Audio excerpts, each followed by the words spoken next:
Boa noite, meus irmãos, minhas irmãs. Mais um primeiro sábado do mês em que a gente se reúne em torno do Evangelho de Jesus para nossas reflexões. Vou fazer uma leitura inicial de alguns versículos do prólogo do Evangelho de João, com o subtítulo de O Cristo Pré-Existente. No princípio era o Verbo, e o Verbo estava com Deus, e o Verbo era Deus. Ele estava no princípio com Deus. Todas as coisas foram feitas por meio dele, e sem ele nada do que foi feito se fez. Nele estava a vida, e a vida era a luz dos homens. Esses são os 4 primeiros. E o 14. E o Verbo se fez carne e habitou entre nós, cheio de graça e de verdade. E vimos a sua glória, como a glória do unigênito do Pai. Vamos fazer a nossa prece. Jesus amado, aqui estamos, Senhor, com a tua permissão, tentando refletir conforme aprendemos na doutrina que revive o teu Evangelho, a doutrina espírita, sobre todas as coisas que precisamos saber, entender e praticar que tu nos legaste, com o teu sacrifício, com o teu amor. E pedimos, Senhor, que tudo corra conforme a tua vontade, que os espíritos amigos, benfeitores, estejam presentes, que possam fazer com que recebamos da maneira mais correta, da maneira mais sincera, para que continuemos no clima das leituras, das reflexões na nossa vida e assim evoluirmos e assim caminharmos em direção a Ti. Abençoa a nossa reflexão e por tudo agradecemos, Senhor. Meus irmãos, este foi o prólogo do Evangelho de João, capítulo, versículos 1 a 4, 1 a 4 e o 14. Eu vou ler, dando continuidade a esse assunto, para a nossa reflexão da noite, que eu já vou revelar, já. Vou ler do livro O Consolador, psicografado por Chico Xavier, que são perguntas feitas a Emmanuel, e eu vou ler, está aqui no volume O Evangelho por Emmanuel, comentários do Evangelho segundo João. Eu vou ler a pergunta 283 e a 261, que se referem a este mesmo assunto que foi lido aqui no Harmonia dos Evangelhos.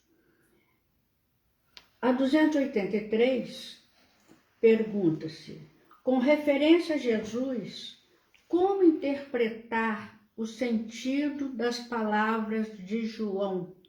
E o Verbo se fez carne e habitou entre nós, cheio de graça e verdade.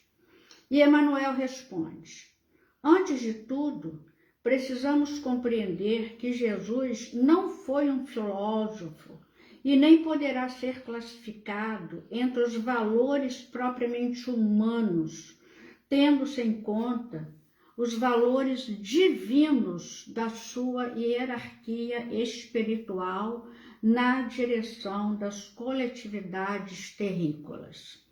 Enviado de Deus, ele foi a representação do Pai junto do rebanho de filhos transviados do seu amor e da sua sabedoria, cuja tutela lhe foi confiada nas ordenações sagradas da vida no infinito. Diretor angélico do orbe, seu coração não desdenhou a permanência direta entre os tutelados, míseros e ignorantes, dando ensejo às palavras do apóstolo acima referidas. E na 261, ele havia sido perguntado: no princípio era o verbo, como deveremos entender esta afirmativa do texto sagrado? E Emmanuel responde: o apóstolo João o apóstolo João ainda nos adverte que o verbo era Deus e estava com Deus. Deus é amor e vida, e a mais perfeita expressão do verbo para o orbe terrestre era e é Jesus, identificado com a sua misericórdia e sabedoria desde a organização primordial do planeta. Vou repetir: Deus é amor e vida, e a mais perfeita expressão do verbo, com letra maiúscula, para o orbe terrestre era e é Jesus, identificado com a sua misericórdia e sabedoria desde a organização primordial do planeta. Visível ou oculto, o verbo é o traço da luz divina em todas as coisas e em todos os seres, nas mais variadas condições do processo de aperfeiçoamento. E continuando este assunto, para nós darmos entrada, nas reflexões, nós vamos ao maravilhoso livro A Caminho da Luz, um livro que nenhum espírita pode deixar de possuir, de ler, estudar, buscando entender. E Emmanuel fala, no primeiro capítulo, no item intitulado Divino Escultor, que se refere a Jesus, Emmanuel fala: sim, ele havia vencido todos os pavores das energias desencadeadas, com as suas legiões de trabalhadores divinos, lançou o escopo da sua misericórdia sobre o bloco de matéria informe que a sabedoria do Pai deslocara do sol para as suas mãos augustas e compassivas, as mãos de Jesus. Operou a escultura geológica do orbe terreno, talhando a escola abençoada e grandiosa, na qual o seu coração haveria de expandir-se em amor, claridade e justiça. Com os seus exércitos de trabalhadores devotados, estatuiu os regulamentos dos fenômenos físicos da Terra, organizando-lhes o equilíbrio futuro na base dos corpos simples de matéria, cuja unidade substancial os espectroscópios terrenos puderam identificar por toda parte no universo galáctico. Organizou o cenário da vida, criando sob as vistas de Deus o indispensável à existência dos seres do porvir. E aí vai explicando a ação de Jesus na formação da Terra. A ciência do mundo não lhe viu as mãos augustas e sábias na intimidade das energias que vitalizam o organismo do globo. Substituíram-lhe a providência com a palavra natureza em todos os seus estudos e análises da existência, mas o seu amor foi o verbo da criação do princípio, como é e será a coroa gloriosa dos seres terrestres na imortalidade sem fim. E quando serenar os elementos do mundo nascente, quando a luz do sol beijava em silêncio a beleza melancólica dos continentes e dos mares primitivos, Jesus reuniu nas alturas os intérpretes divinos do seu pensamento. Viu-se então descer sobre a terra, das amplidões dos espaços ilimitados, uma nuvem de forças cósmicas que envolveu o imenso laboratório planetário em repouso. Daí a algum tempo, na crosta solidificada do planeta, como no fundo dos oceanos, podia-se observar a existência de um elemento viscoso que cobria a Terra. Estavam dados os primeiros passos no caminho da vida organizada. Com essa massa gelatinosa, nascia no orbe o protoplasma, e com ele lançara Jesus à superfície do mundo o germe sagrado dos primeiros homens. Meus irmãos, vamos ler e estudar esse livro que nos mantém na compreensão, no entendimento, né, da grandeza de Jesus, que é o Verbo que se fez carne e tabernaculou entre nós, como diz Haroldo Dutra, né? Porque veio por amor, veio para que nós pudéssemos ser felizes, para que nós pudéssemos evoluir e voltar a Ele e voltar ao Pai. Então, essa expressão, o Verbo se fez carne e habitou entre nós, é uma expressão pouco usada, pouco entendida, pouco realmente usada nas nossas pregações, nos nossos estudos, porque é difícil para nós realmente, né, entendermos a grandeza divina de Jesus. Muito difícil entender.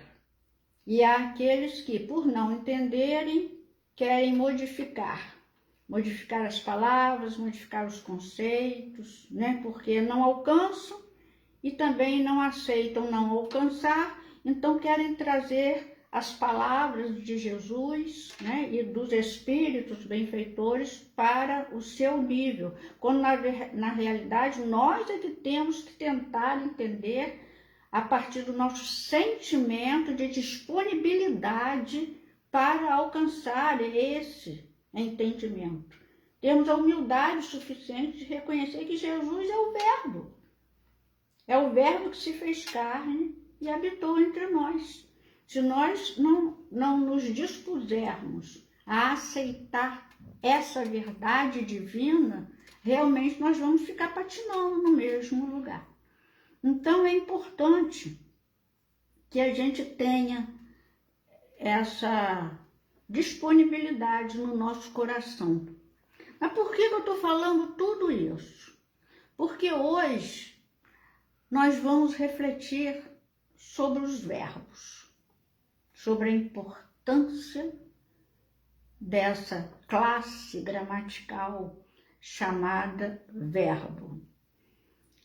E não é aula de português aqui, absolutamente, né? Mas nós precisamos dar mais valor aos verbos que ouvimos, aos verbos que conjugamos, aos verbos que vivenciamos na nossa vida. Então, eu trouxe, né, o exemplo, a lembrança de uma mensagem do Espírito de Verdade no Evangelho segundo o Espiritismo, capítulo 6, quando ele escreve 2 verbos básicos para que nós possamos apreender e desenvolver na construção da nossa tarefa, do nosso dever de evolução diante de nós mesmos e diante dos outros, diante do próximo. Todos nós espíritas conhecemos esses dois verbos. Se não conhecemos a mensagem por inteiro, nós sabemos a essência dessa mensagem. Espíritas, amai-vos. Eis o primeiro ensinamento. Espíritas, instruí-vos. Dois verbos, instruir e amar.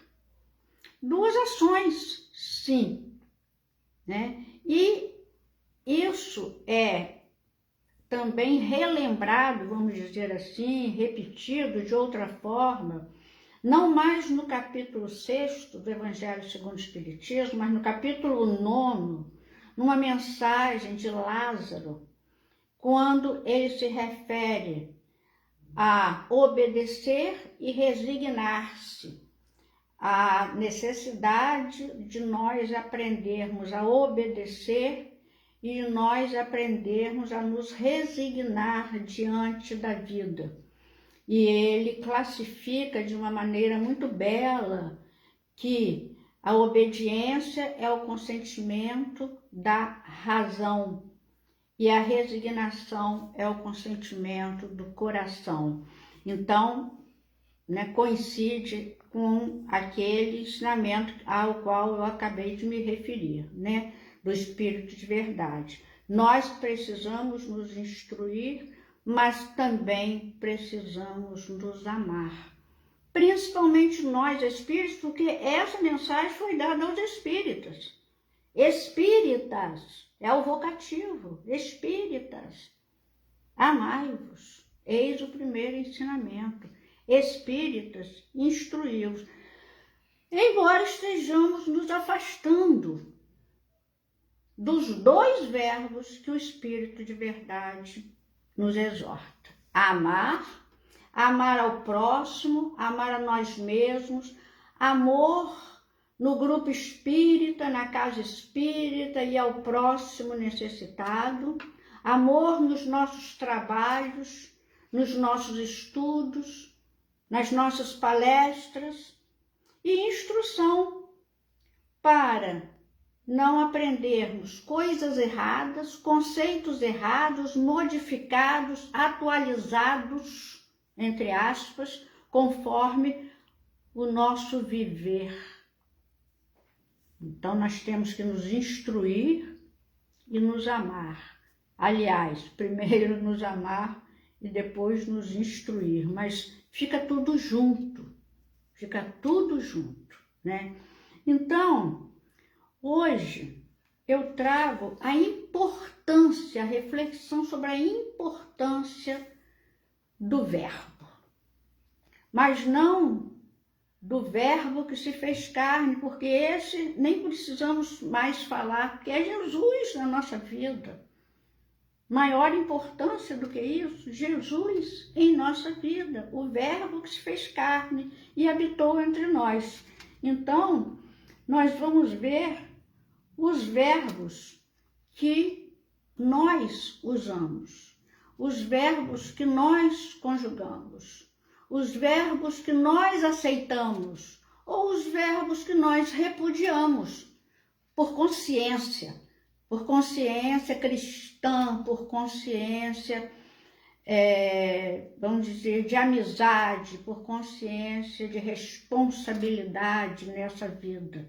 Porque nós não reencarnamos para passear, como diz André Luiz. Isso aqui não é uma colônia de férias, Então, é a importância, para falar da importância dos verbos, nós temos que entender que nós estamos falando da importância dos nossos atos. Por quê? Porque o verbo, a criança aprende desde o ensino fundamental que o verbo é a classe gramatical que indica ação. É lógico que não 100% dos verbos, né? Nós vamos ver que existem os verbos que indicam ação, mas outros, nas chamadas frases nominais, os verbos não indicam ação. E aí, um pouquinho, né, de recordação das aulas de português, é a frase nominal sem verbo, que às vezes há frases que nem tem verbo, e aí não são orações, são frases nominais simplesmente. E as frases verbais, onde a essência da declaração está contida no verbo ou não. Mais especificamente, mais comumente, o conteúdo da declaração está contido no verbo sim. Mas há aqueles verbos que nós chamamos de ligação no predicado nominal, em que o verbo só compõe a oração, ligando o sujeito à qualidade do sujeito, que a gente classifica em português como predicativo do sujeito, né? Então, às vezes, meus alunos tinham uma certa dificuldade para classificar o predicado nominal e verbal. Eu falava assim, desenhe na mente. Se você chamar atenção, se sua atenção for voltada para o que ele está fazendo, o sujeito, aquilo é um predicado verbal. Então, se eu falo que o menino joga bola, você vai desenhar o quê? Um menino jogando. Então, é o verbo que é importante, né? Mas se eu falo que o menino está triste, você vai desenhar o quê? Um menino chorando com uma mãozinha assim, né? Vai realçar o estado de espírito do menino. Então, é um predicado nominal.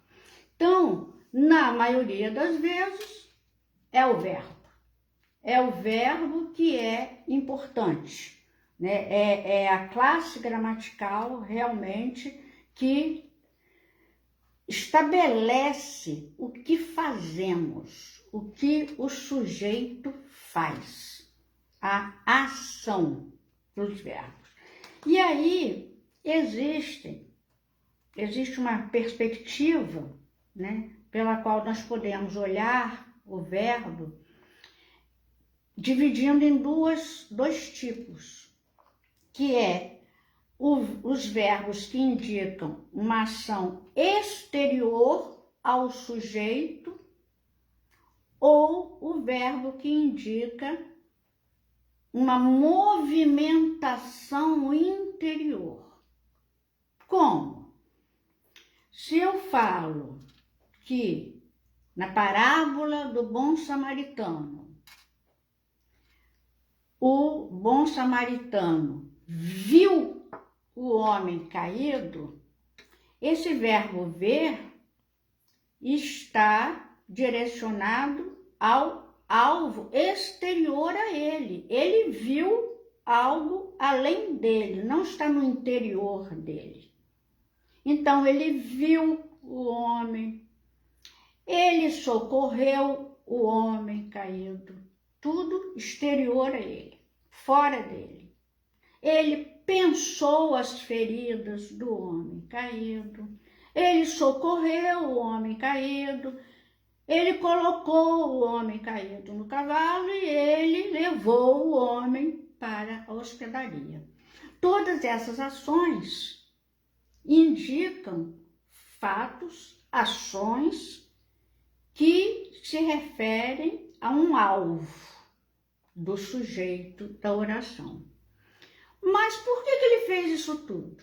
Narra Jesus que o homem se compadeceu.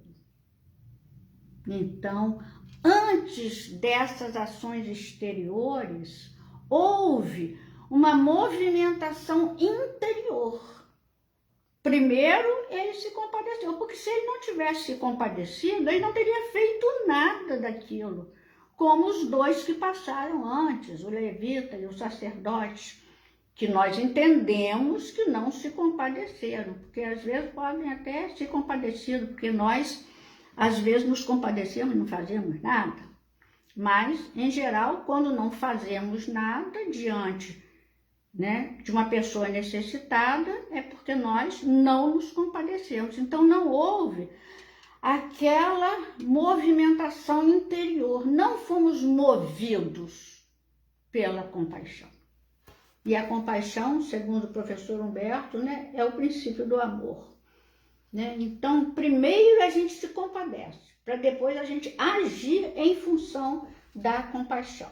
Então, estabelecida essa diferença entre movimento interior, né? O verbo que se refere à movimentação interior, e o verbo que se refere ao alvo exterior, nós vamos ver que Jesus sempre agia para o exterior, que éramos nós, os necessitados, porém, por um movimento interno, divino, de amor e compaixão. Porque existe até, como o menor versículo da Bíblia, diante da morte de Lázaro, que Jesus chorou. E é depois que Jesus se comove a ponto de chorar diante da situação de morte de Lázaro, ele chama Lázaro. Ele agradece ao Pai primeiro e chama Lázaro e ressuscita Lázaro. Então Jesus narra Marcos só como um exemplo, né? No capítulo 6, versículo 34, e Jesus, ao desembarcar, olhem quantas ações, viu uma grande multidão, alvo exterior a ele, e compadeceu-se deles, movimentação interior, porque eram como ovelhas que não têm pastor. E começou a ensinar-lhes muitas coisas. Olhem só, meus irmãos. Jesus se compadece e ensina por compaixão, por amor a nós. Ele queria que nós aprendêssemos a viver. Então ele viu, se compadeceu e começou a ensinar muitas coisas. Era assim que Jesus agia. Ele sofria com a nossa ignorância, com a nossa maldade, com os nossos sentimentos. Ele sofria, se compadecia de nós, né? E neste livro aqui, nosso livro, tem uma mensagem de Emmanuel, excelente como todas, né?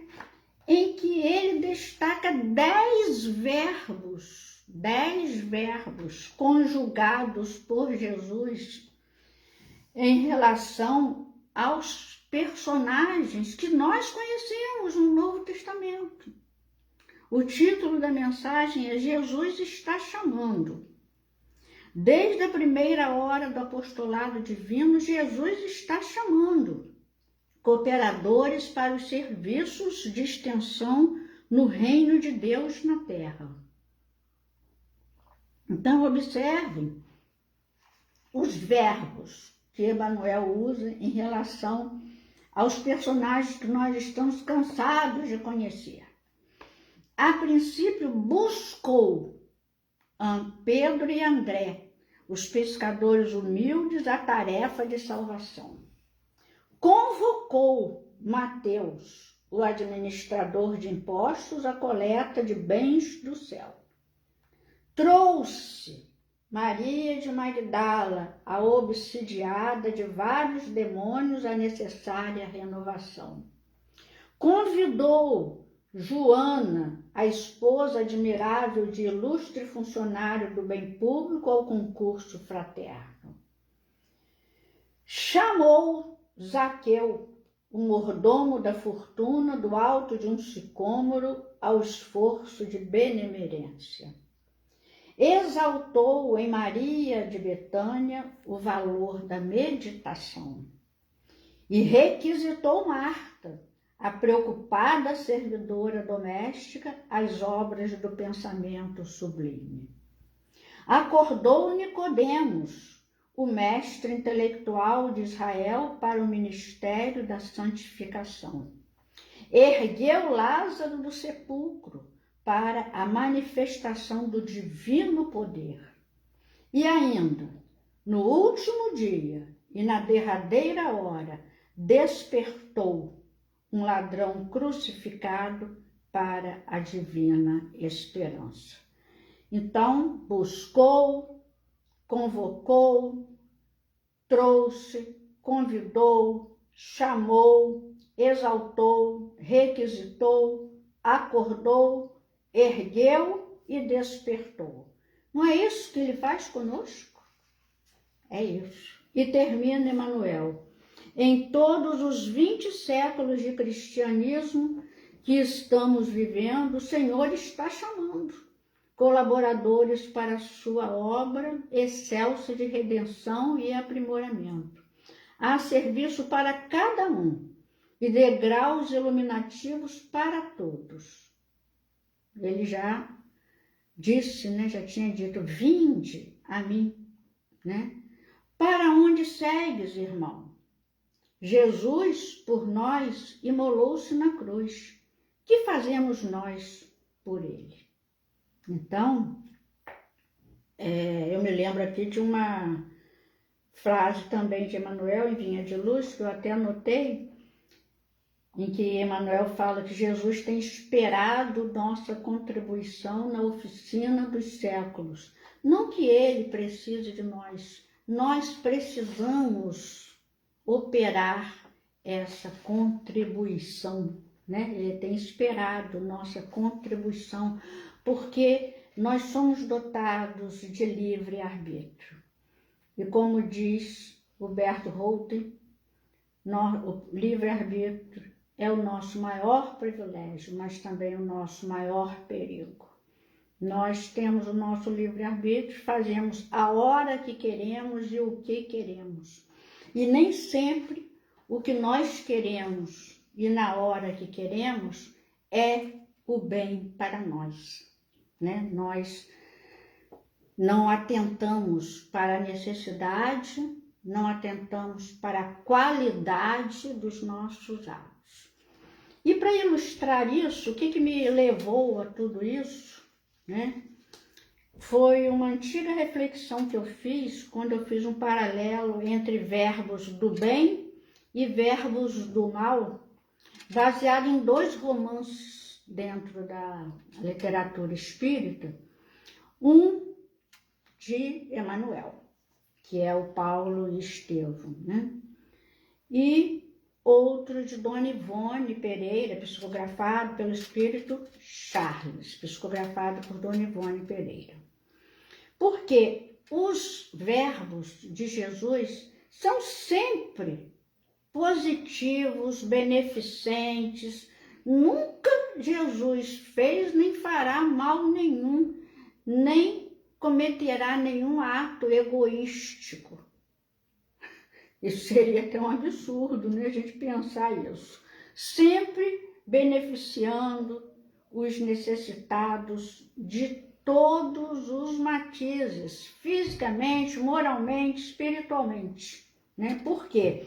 Porque ele é movido, por esse sentimento divino. Nós não somos divinos. Então, nós ficamos oscilando na nossa trajetória de evolução, porque estamos evoluindo, mas nós oscilamos muito.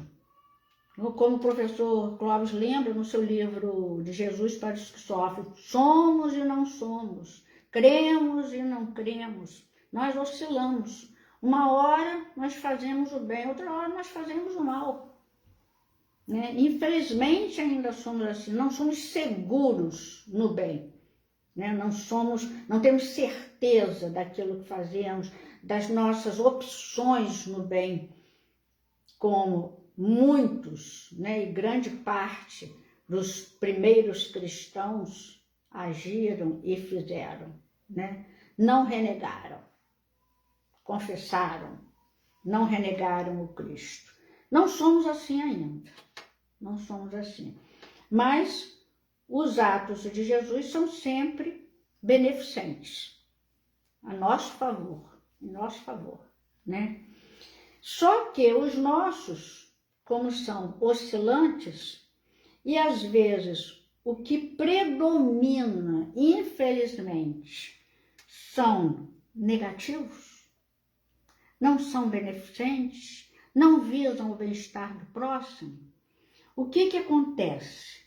Né? Acontece que nós somos levados a uma ruína moral, como lemos no romance Nas Voragens do Pecado, do Espírito Charles, psicografado por Dona Ivone Pereira, que faz parte de uma trilogia, porque os personagens se repetem em 3 livros, né, juntos, nesses 3, sofrendo as consequências dos seus atos negativos, que levaram a uma ruína moral e espiritual, como ele fala aqui, né?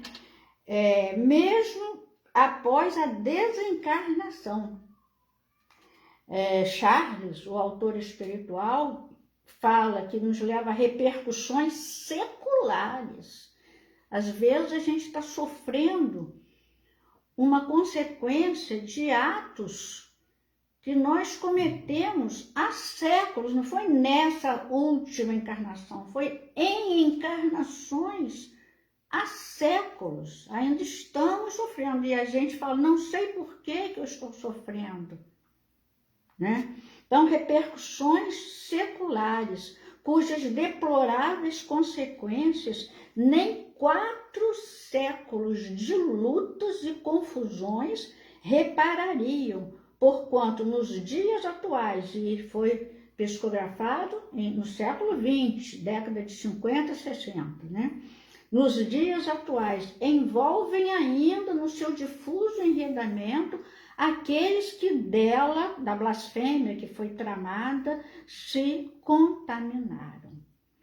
Então, quem são essas pessoas? No reinado de Catarina de Médici, nós vemos a ocorrência da famosa noite de São Bartolomeu, onde os protestantes foram chamados de huguenotes, foram dizimados em Paris, mas não só em Paris. Então, o que aconteceu? Em defesa da Igreja Católica, né, houve esse assassinato, né, coletivo.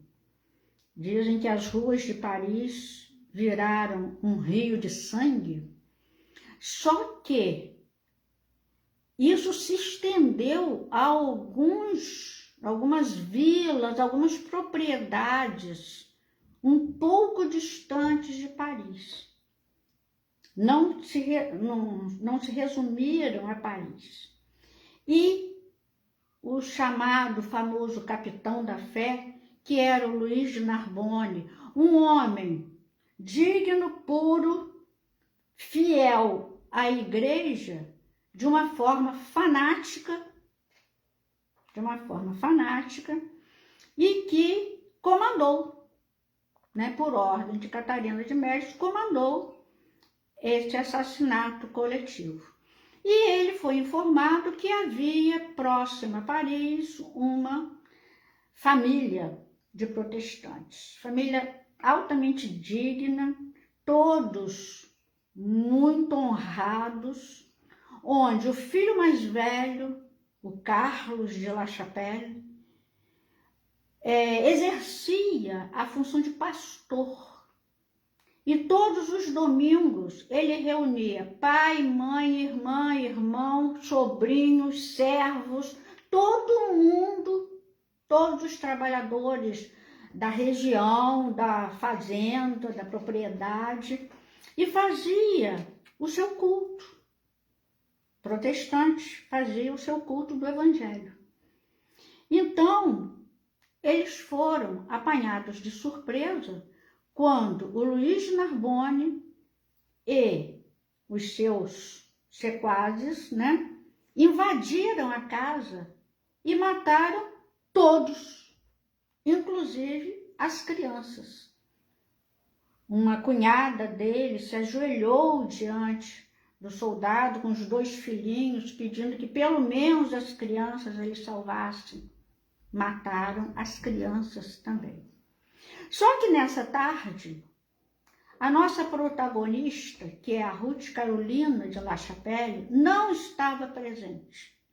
Estava numa propriedade um pouco distante, que era de posse da noiva do seu irmão, do Carlos de La Chapelle, Otília de Louvigny. Essa moça estava tuberculosa, prestes a desencarnar.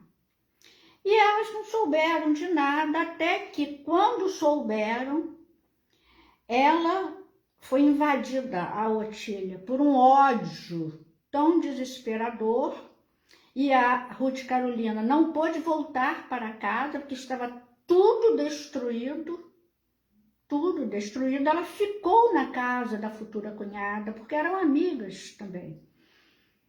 E a Otília de Louvigny traçou um plano de vingança que é chamado aqui no livro, no 4º capítulo, de O Pacto Obsessor.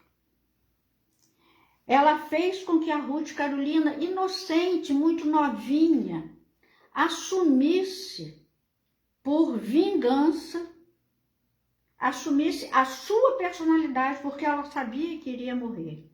Então apanhou os papéis timbrados, tudo que ela tinha, joias, roupas, tudo que a caracterizava, e passou para a Ruth Carolina e mandou que ela fosse para Paris para se vingar do Luiz de Narbonne, se passando por Otília de Louvigny.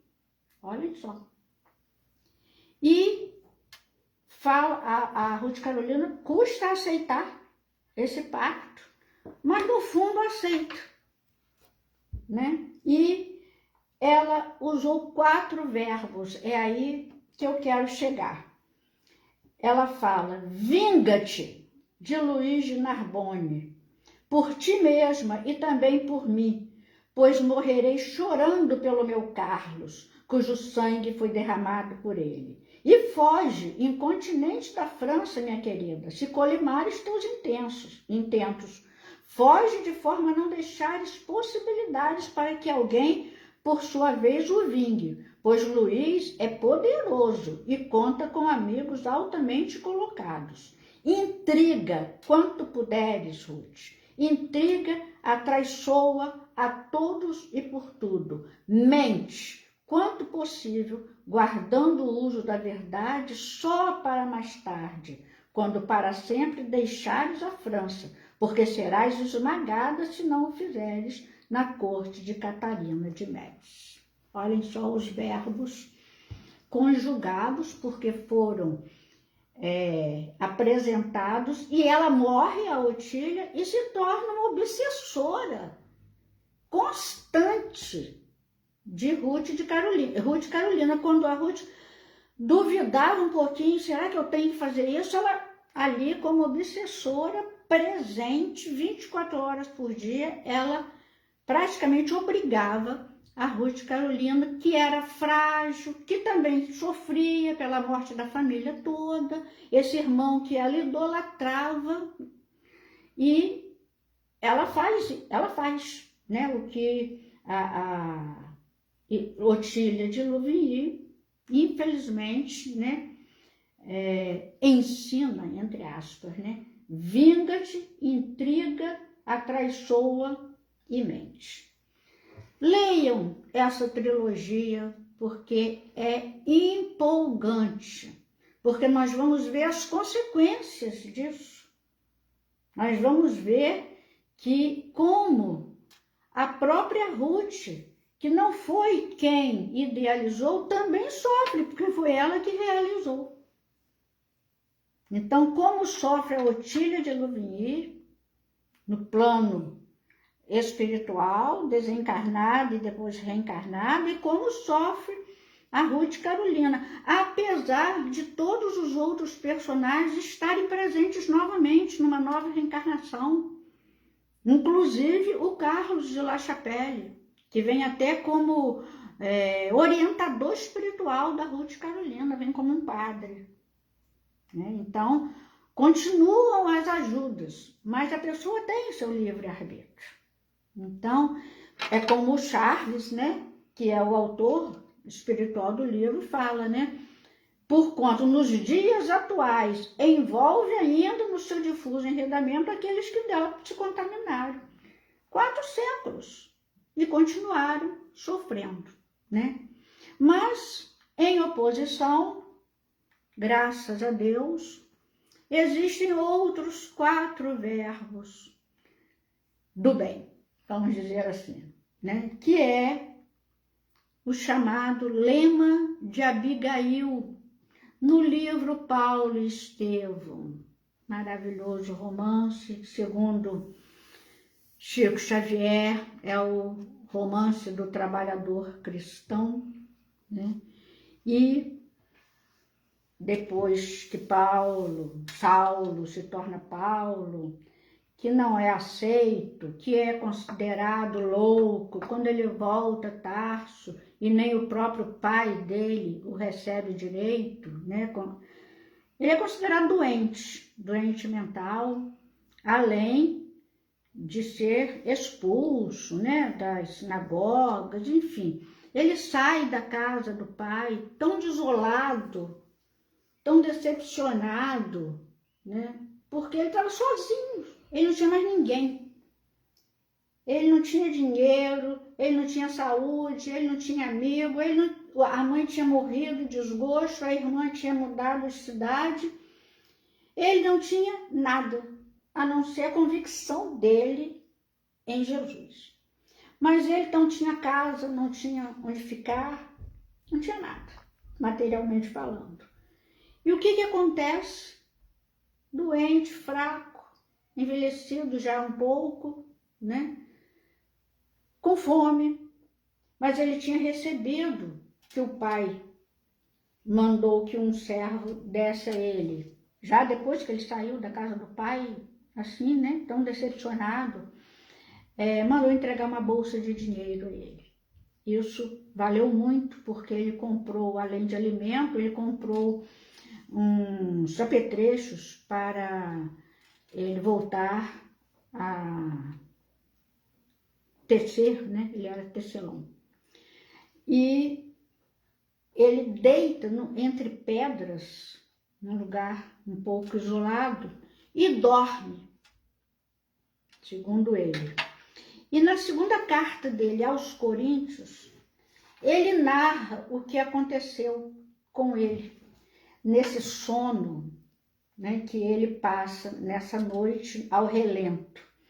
Ele narra na segunda epístola aos Coríntios o seguinte: conheço um homem em Cristo que há 14 anos, se no corpo não sei, se fora do corpo não sei, Deus o sabe, foi arrebatado até o 3º céu. E sei que o tal homem foi arrebatado ao paraíso e ouviu palavras inefáveis de que ao homem não é lícito falar. É ele. Ele está falando dele mesmo, nesse sono que ele teve, que na verdade foi um encontro espiritual que ele teve com Abigail, sua noiva amada, sua alma gêmea, e Estevão, que era o Gesiel, o irmão de Abigail, que foi o primeiro mártir do cristianismo, graças a ele, Saulo de Tarso.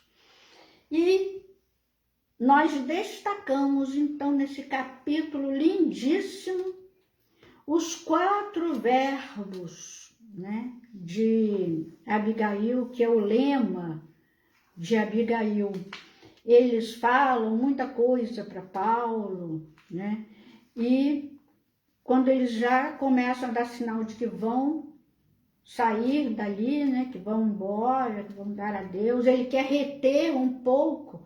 Aí Estevão vai antes, mas Abigail está de mão dadas com ele quer reter um pouco aquele minuto, né? E começa mentalmente a fazer um monte de perguntas a Abigail. E ele fala assim: que fazer para adquirir compreensão perfeita dos desígnios do Cristo? E ela responde: ama. Mas como proceder de modo a enriquecermos na virtude divina? Jesus aconselha o amor aos próprios inimigos. Entretanto, considerava quão difícil devia ser semelhante realização. Penoso testemunhar dedicação sem o real entendimento dos outros. Como fazer para que a alma alcançasse tão elevada expressão de esforço com Jesus Cristo? Trabalha, esclareceu a noiva amada, sorrindo bondosamente. Abigail tinha razão. Era necessário realizar a obra de aperfeiçoamento interior. Depois ele vai ver que o trabalho era duplo. Era de aperfeiçoamento interior, mas era também de compromisso com o trabalho profissional, quando ele começa, né, a tecer, fazer o trabalho dele. Desejava ardentemente fazê-lo. E, para isso, insulava-se no deserto por mais de 1000 dias consecutivos. Mas que providências adotar contra o desânimo destruidor? Espera, disse ela ainda, num gesto de terna solicitude, como quem desejava esclarecer que a alma deve estar pronta a atender ao programa divino. E ele continua pensando, porque isso é um encontro espiritual, né? Na verdade, não era o ouvido físico dele, né, que estava ouvindo esses conselhos, né? E ele fala: mas além disso, as criaturas pareciam igualmente desinteressadas da verdade e da luz. Ele fala que ia sim falar do mestre divino, mas as pessoas estavam desinteressadas da verdade e da luz. Concordavam em que se fazia indispensável amar, trabalhar e esperar. Entretanto, como agir no âmbito de forças tão heterogêneas? Como conciliar as grandiosas lições do Evangelho com a indiferença dos homens? Essa é uma palavra-chave na nossa vida, indiferença, né? Que nos prende às coisas de Deus. E Abigail apertou-lhe as mãos com mais ternura, a indicar as despedidas, e acentuou: perdoa. Em seguida, seu vulto luminoso pareceu diluir-se, como se fosse feito de fragmentos de aurora. Então, os 4 verbos de Abigail são: ama, trabalha, espera e perdoa. E aí ele acordou, encorajado, feliz, animado, e começou, né, a trabalhar, a agir de maneira mais eficaz, né, como narra Emmanuel aqui, né, denunciando o homem ponderado, resoluto e que revelava igualmente uma paz profunda e indefinível. O programa de Abigail constituía permanente mensagem ao seu coração. Levantava-se todos os dias, procurando amar a tudo e a todos. Para prosseguir nos caminhos retos, trabalhava ativamente. Se lhe chegavam desejos ansiosos, inquietações, bastava esperar. Se alguém deles se compadecia, se outros o apelidavam de louco, desertor, fantasista, procurava esquecer a incompreensão alheia com o perdão sincero.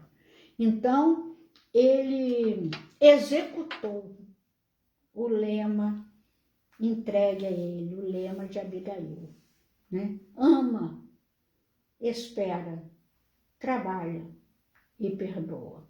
Isso foi o que levantou Paulo naquele momento, e daí por diante, cada dia mais, ele se lembrava desse lema, se lembrava desse roteiro de vida que é um roteiro para todos nós e que Emmanuel coloca aqui de maneira brilhante, como sempre, né? Como sempre, e mesmo nas maiores dificuldades que ele enfrenta, porque isso a gente vê na página 300 e pouco, no capítulo 4 do Paulo Estevam, mas ainda tem até a página 599, meus irmãos, de lutas, de sofrimento, de testemunhos, de ânimo, de perseverança de Paulo, que passava isso para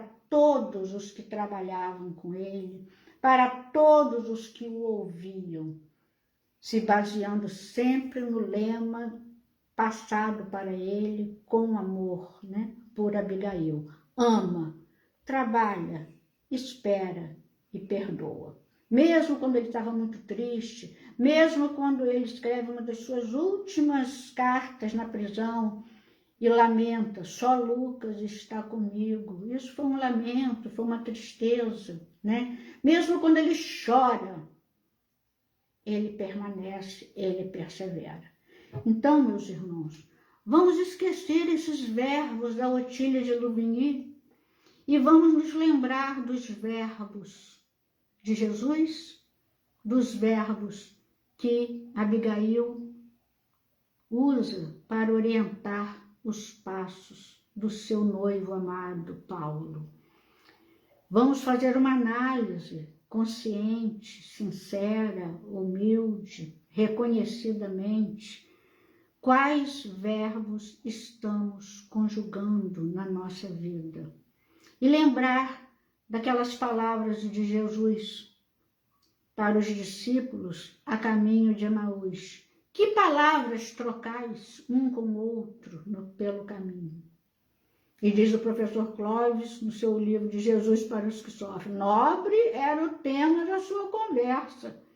Eles falavam de Jesus. E nós temos que nos perguntar e temos que responder, porque Jesus continua nos perguntando.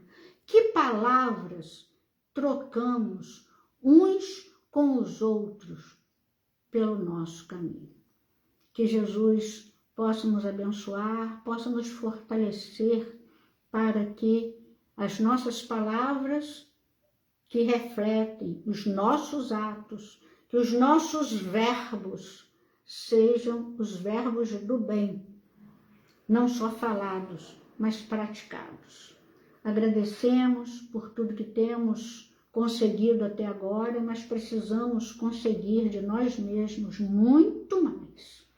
Então, encerramos com essa reflexão da importância dos verbos em nossa vida e pedimos a Jesus que nos abençoe, que os espíritos, nossos anjos da guarda, estejam cada vez mais presentes em nossas vidas, encontrando em nós, né, acolhimento para o nosso próprio bem-estar, a nossa própria evolução.